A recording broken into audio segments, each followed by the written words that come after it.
उसका 24वां वचन, बड़ा सुंदर प्यारा वचन है, नीति वचन 13 और उसका 24वां वचन। जो बेटे पर छड़ी नहीं चलाता जी वह उसका बैरी है, जी परंतु जो उससे प्रेम रखता वह यज्ञ से उसको शिक्षा देता है। जी, यहाँ जैसे हमने देखा, जो अपने बेटे पर छड़ी नहीं चलाता वह उसका बैरी है। जो अपने बच्चे पर अगर कुछ गलती हो गई तो उसे डांटना है। मैं कुछ आज आपको प्रैक्टिकल टिप्स दूंगा, practical tips for parenting, parenting tips practically, है ना, कैसे बच्चों की परवरिश करनी है, उनकी देखभाल करनी है। क्योंकि हम देख रहे हैं इस आधुनिक समाज में नई नई टेक्नोलॉजी आ रही है और रोज हम पेपर में पढ़ रहे हैं नई नई टेक्नोलॉजी के कारण क्या हो रहा है, भाव बढ़ता जा रहा है। मोबाइल से, मोबाइल में आप सीधा पैसा ट्रांसफर कर सकते हैं, व्हाट्सएप मैसेज, फोटोज, वीडियोस भेज सकते हैं, लोगों के पैसे डूब जा रहे हैं, लोग धोखे का, लूट का शिकार हो जा रहे हैं। आज हम लोग देखेंगे मेरे प्रियो कि कैसे इन सब से बचा जाए। अगर कुछ गड़बड़ कर रहा है, कुछ गलती कर रहा है आपका बच्चा, तो उसको छड़ी लगाएं, क्योंकि जो नहीं लगाएगा क्या होगा। एक बहन बता रही थी, मेरा बच्चा उसका बहुत नटखट, 5 मिनट भी खड़ा है तो इधर से उधर कूद फांद रहा है, वो उसको नियंत्रण नहीं कर पा रही है। मैंने कहा अरे माँ है, तो नियंत्रण कीजिए, मारिए उसको, इतना नटखटी कर रहा है। वो भी हाँ सही बोल रहे हैं आप, तो मैं 4थे मंजिल में रहती हूँ हम लोग, और ये अपनी दादी का मोबाइल फेंक दिया खिड़की से, टूट गया, 20,000 का था। उसके बाद मेरा मोबाइल ले लिया और उसको भी नीचे फेंक दिया, 30,000 का मोबाइल। नुकसान। छड़ी चलाना, अगर गलती करे, गड़बड़ी करे तो हमें रोकना नहीं है, क्योंकि हम उनसे प्रेम करते हैं। और एक और सुंदर वचन पढ़ेंगे हम, जो नीति वचन 22वां अध्याय और उसका 6वां वचन कहता है, बच्चे को उसी मार्ग की शिक्षा दे जिसमें उसको चलना चाहिए, वो बुढ़ापे में भी उससे ना हटेगा। शिक्षा दे, शिक्षा दे, टीचिंग दे। नहीं बेटा ऐसा नहीं करना, चोरी नहीं करना, चोरी का पेंसिल, चोरी का पेन, चोरी का रबर नहीं लाना। मुझे याद है बचपन में हमने, जब हम लोग क्लास 1 क्लास 2 में पढ़ रहे थे, तो दूसरों जो बड़े बड़े ऑफिसर, बड़े बड़े इंडस्ट्रीज के बच्चे लोग थे, धनवान सेठ के बच्चे, वो अच्छे अच्छे रबर लाते थे, सुगंधित रबर, खुशबू वाले। तो हमने चोरी कर लिया, घर लिया है, मम्मी ने कंपास बॉक्स चेक किया, वापस आने पर अरे ये क्या है, किसका ये रबर है, सुगंध वाला। चोरी की, गलत, कल उसको वापस करना।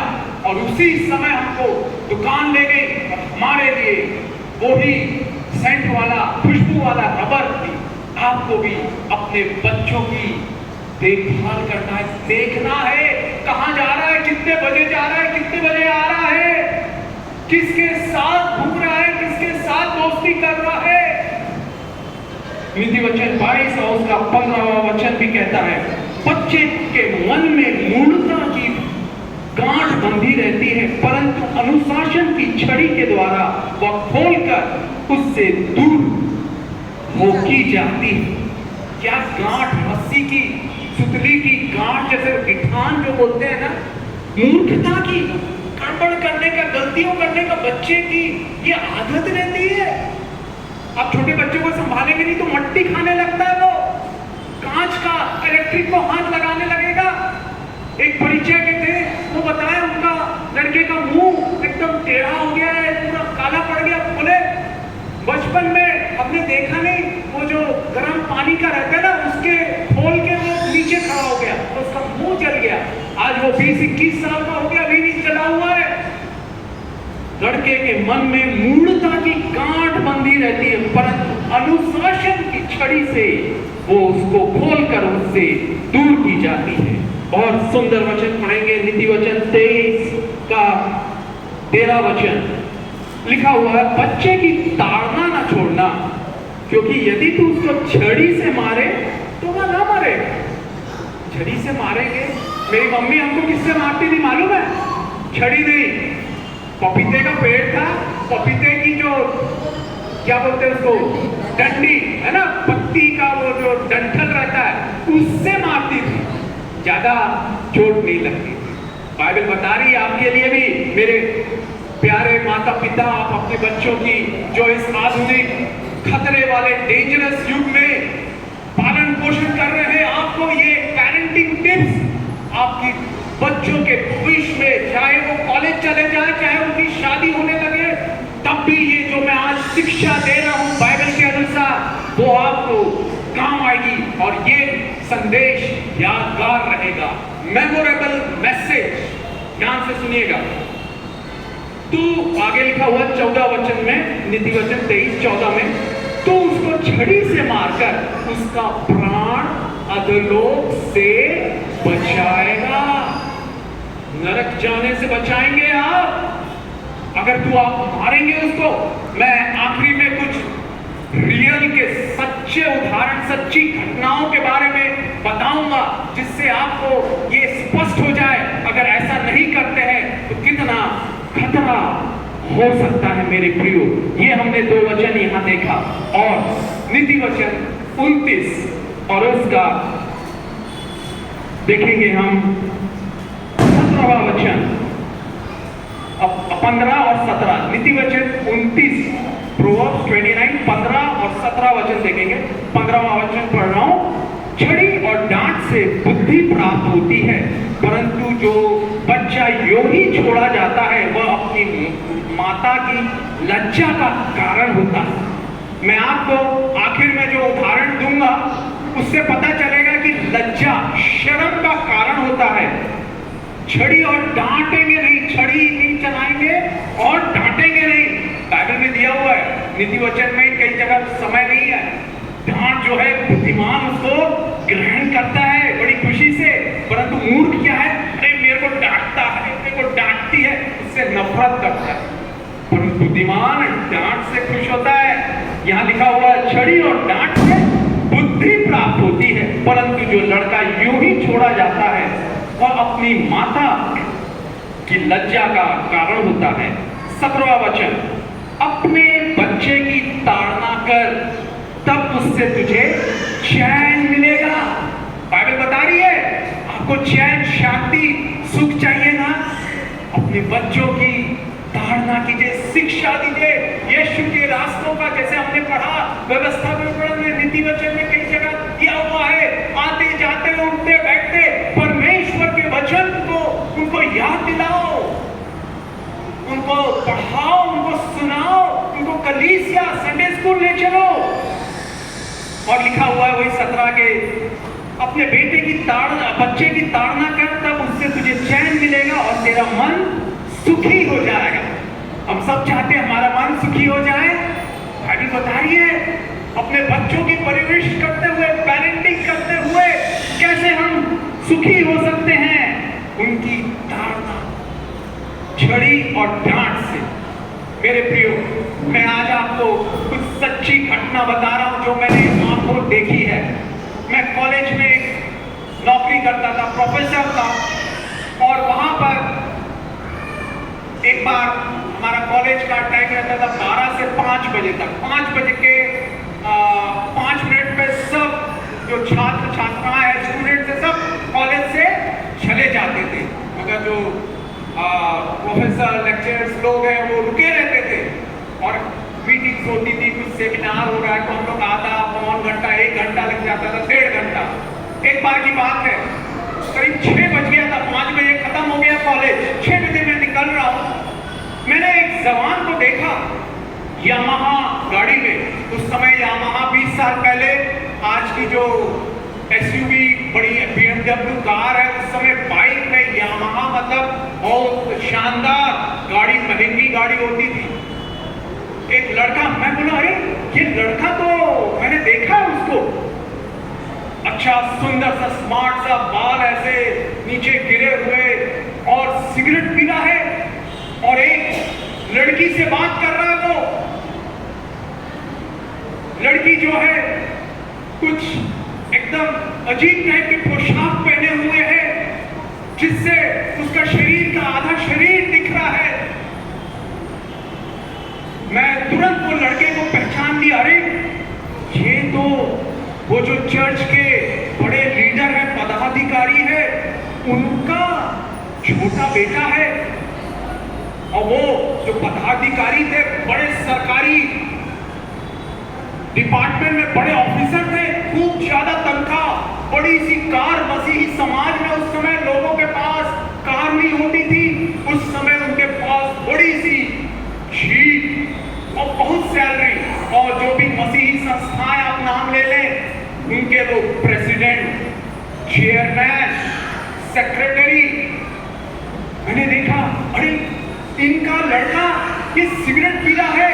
कॉलेज खत्म हो गया, 1 घंटे बाद भी वो कॉलेज के बाहर वो लड़की से, अन्य जाति लड़की है, उसकी वेशभूषा सब दिखा रही है,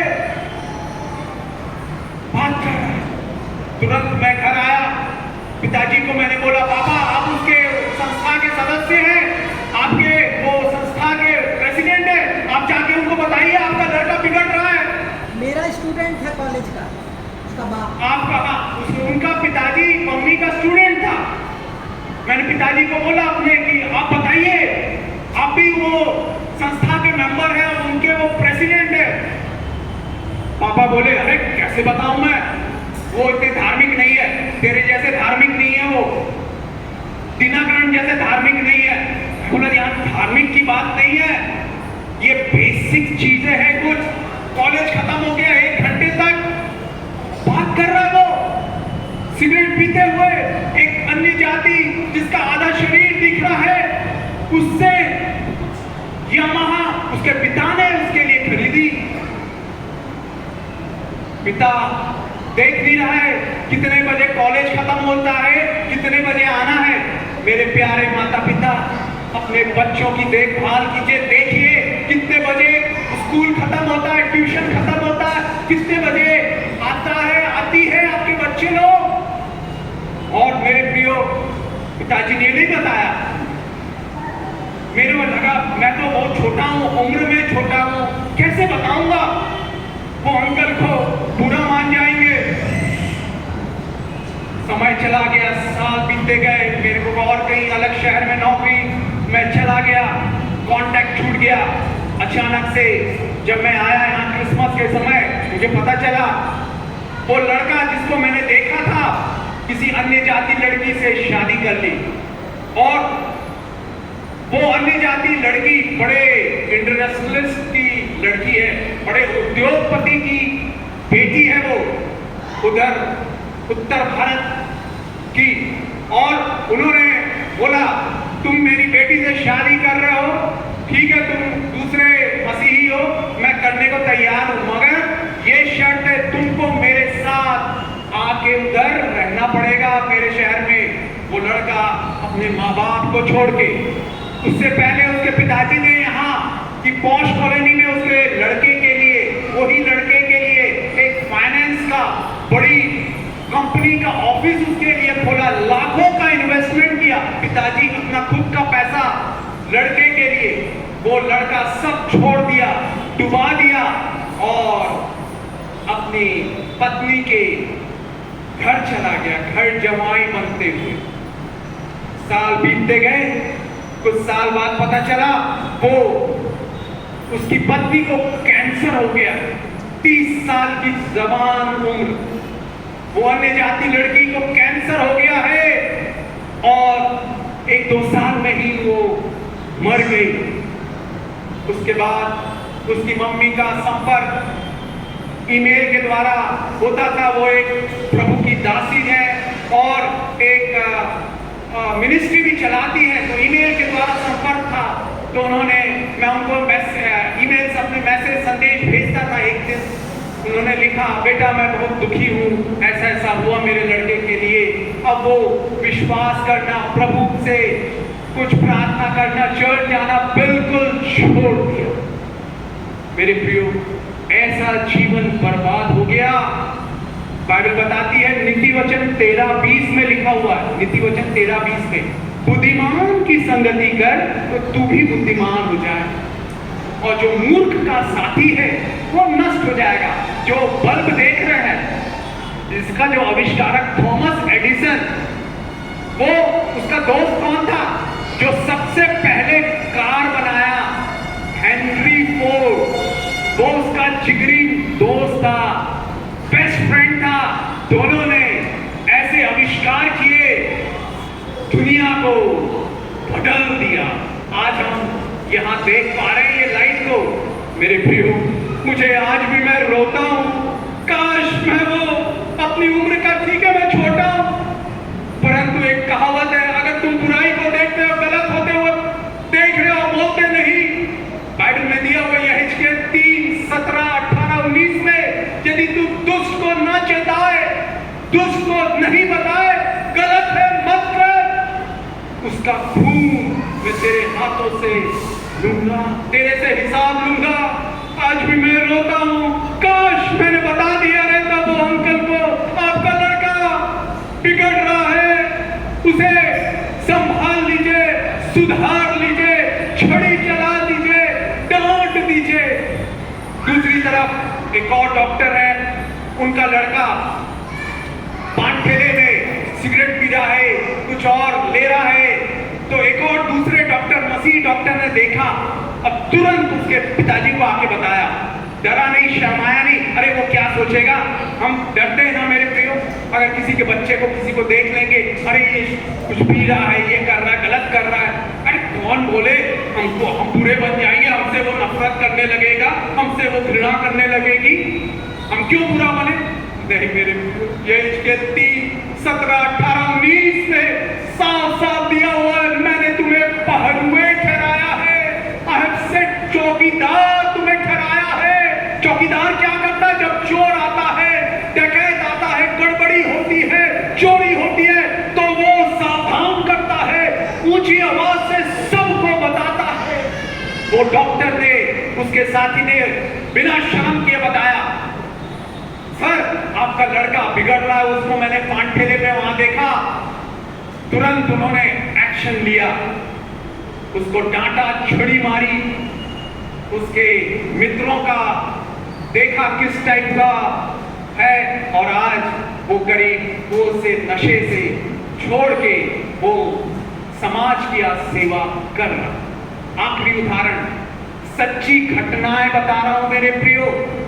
कई लोग, कई आप जो माता पिता हैं, आप देखभाल कीजिएगा, अगर कोई आपका छोटा हो सकता है, छोटा लड़का, छोटा बच्चा, बच्ची, आपके बच्चों के बारे में बताएं, नहीं ऐसा कर रहा है वो। एक शहर में था, वहां की एक बड़ी पास्टर अंग्रेज एक इंडियन आदमी से शादी की, उनके 2 लड़के, एक लड़का एक लड़की। तो एक बार पास्टरों की मीटिंग हो रही थी, मैं भी बैठा हुआ था। एक पास्टर ने बोला, अरे आपका लड़का, उसको प्रभु के पास लाइए, मतलब चर्च में आना चाहिए ज्यादा से ज्यादा। वो बोले नहीं नहीं, वो मेरा लड़का ठीक है, वो प्रभु को प्रार्थना करता है। नहीं नहीं नहीं, ठीक है। मैं समझ गया, घमंड की आत्मा, माँ सुनना नहीं चाहती अपने बच्चे की बुराई। मेरे प्यारी माओ, क्या आज आपका कान खुले हैं? अगर कोई आपके बच्चे के बारे में बताए ये मोबाइल गेम खेल रहा है, आज हम देखते हैं लोग पबजी और लूडो, नए नए games, video games, mobile games में लगे हुए हैं। कहीं पार्टी में जा रहे हैं, कोई संगति में जा रहे हैं, वो मोबाइल गेम ही खेल रहे हैं। कोई आपको बता रहा है कि आप सुनते हैं कि नहीं नहीं नहीं, मेरा लड़का ठीक है, मेरी लड़की ठीक है। वो चर्च की अधिकारी ने, लीडर ने माना नहीं, और क्या हुआ मालूम? 30 साल की उम्र में उसके लड़के को, उसके सारे बहुत ढेर सारे दोस्त हैं अन्य जाति, रोज उसको अलग अलग होटल्स में खाने के लिए ले जाते, खाने के लिए, पार्टी, शाम को पार्टी रोज। क्या हुआ? 30 साल की उम्र में डायबिटीज हो गई, इंसुलिन 4 बार दिन में लेना पड़ता उसको। मां ने, जब लोगों ने बताया, पास्टरों ने बताया अपने लड़के को प्रभु के पास लाओ, उसने नियंत्रण नहीं किया। मेरे प्रियो, आज ये पेरेंटिंग टिप्स यीशु आपकी जिंदगी के लिए, आपके भविष्य को उज्जवल, आपके बच्चों को उज्जवल भविष्य देने के लिए ये बोल रहा है। शिक्षा को मानो, बुद्धि को ग्रहण करो, देखो किसकी संगति कर रहा है, कितने बजे जा रहा है, कितने बजे आ रहा है। मेरी मम्मी, हम लोग ट्यूशन जाते, स्कूल जाते, वो वहां पहुंच जाती, कैसे कर रहा है, ट्यूशन मास्टर से पूछती मेरा बेटा कैसे कर रहा है, आया था कि नहीं, कहीं छुट्टी तो नहीं मार दिया। बीच में हम छुट्टी भी मार लेते, तुरंत पता चल जाता, अरे तुम नहीं गए थे। सावधान, ऐसी देखभाल आपको अपने बच्चों की करनी है, क्योंकि वो आपके लिए अनमोल उपहार है, दोबारा नहीं मिलेंगे। एक बार जीवन बर्बाद हो गया तो। और आज वो लड़का जिसको मैंने सिगरेट पीते हुए मसीही अगुए का देखा था, आज उसके पिताजी पास्टर हैं, बुजुर्ग हो चुके हैं। आज कुछ महीने पहले मुझे मिले, मैं आज भी दिल ही दिल उनके लिए रोया। अकेले है वो, कोई नहीं है, बेटे, दो बेटे हैं, दोनों बेटे अलग अलग जगहों में, कोई सेवा करने के लिए वो पास्टर है, आज कोई सेवा में नहीं है, कोई बच्चे सेवकाई में नहीं है। दूसरा उदाहरण, जब मैं 10वीं 9वीं 10वीं में था तो हम लोग जो मसीही परिवार थे एक साथ प्रार्थना करते और खाना खाते। तो एक परिवार के दीदी थी, उनकी बेटी थी, हमसे बड़ी थी, वो कॉलेज में पास आउट हो गई थी, और हमने देखा वो बड़े हंसी खुशी से सबसे मिलती है, और बाहर खेलने के लिए जाए तो खेलने के लिए जो सड़क पे है वहां वो चिल्ला रही है लड़कों को देख के, ओए ओए। तो बड़ा अजीब लगा, परंतु उसके पापा एक बड़े ऑफिसर और चर्च के बड़े पदाधिकारी कैसे उनको बोले, हम तो छोटे हैं, अरे अपनी लड़की को संभालो। नहीं बोला, किसी ने नहीं बोला। कौन बुरा बोले, कौन बुरा बने, अरे सब अच्छा अच्छा, स्वीट स्वीट 16। नहीं मेरे प्रियो, दवाई कड़वी लगती है मगर लेना जरूरी है। अगर नहीं लेंगे, नहीं बताएंगे, वो एक रोग पूरे शरीर को, पूरे जीवन को बर्बाद कर देगा। साल बीतते गए, लड़की के लिए, उनकी बेटी के लिए कई प्रपोजल आने लगे। वो लड़की मना करने लगी, अरे नहीं, वो तेल लगाता, वो चश्मा पहनता, नहीं करूंगी मैं, कम पढ़ा लिखा है, ये है वो है। और पिता को काफी घमंड, my daughter is a graduate. 80 की दशक की बात बता रहा हूं, स्नातक है मेरी बेटी। और कुछ साल बाद खबर आई वो बेटी किसी और के साथ भाग गई। किसके साथ भागी? अन्य जाति, जो ऑलरेडी जिसकी शादी हो चुकी है उसके साथ वो भाग गई।